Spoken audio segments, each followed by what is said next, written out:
The fireman came to me in my town and said, we're hearing after the people and the animals are out of the house on fire, we're hearing more and more people screaming for their PRS, not the photographs. And I swear to God, I felt so much better about pressurizing somebody to buy a guitar. So they basically said when people were screaming for the PRSs, and I was like, oh my God, they're heirlooms. People are seeing these things as heirlooms, right? And part of this trip has been about, for me, these stunningly beautiful guitars. David is going to play this guitar tonight. It was a rep sample. It wasn't even his guitar. He doesn't bring a guitar to the events. Mark has been playing the samples on this trip. I bring my wife's guitar because she took it from me, but that's a different story. Oh, you want to hear that story? That's unbelievable. I bring these beautiful guitars home and I put them in this pin light in the kitchen. I said, look at this beautiful page. Oh, I love it.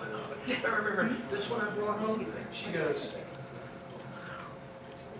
I'll have that one. And I went, because this one I loved. This was the prototype of the new model, right? And in 10 seconds I had to calculate the following items. In 10 seconds I told her she had it. But this is what I calculated. If I died, she was going to get it anyway, right? So if she died first, I got to keep it. That wasn't a problem. If I went on the road, I had to borrow my wife's guitar every time. Oh, that's okay, right? Thank you very much. This is a really good. Is it colder than that warm slope? It is. Okay, good. Thank you very much. So I have to borrow my wife's guitar every time I leave the house. I only own 2 guitars, and one of them she owns, so I only have one. And it does its job. We'll play it tonight. But anyway, so that's how. This is not mine. This is Paige's guitar.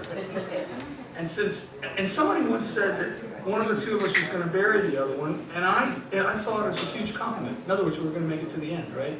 I thought it was a huge compliment. If my wife sells my guitars for what she thinks I paid for them, okay. Oh, you want to know all the tricks that people use to hide the guitars from their wives? You want to hear all that? I think we can tell you that, those tricks. All right, so let's go back and forth. I'll tell you one, you tell me one, all right? Same color. Everyone's the same color. Right, they're all black. You bring a new black one in. She thought it was the same guitar. That's trick 1. Okay, what's trick 2? It's for her birthday. Oh, that's really dirty. Okay.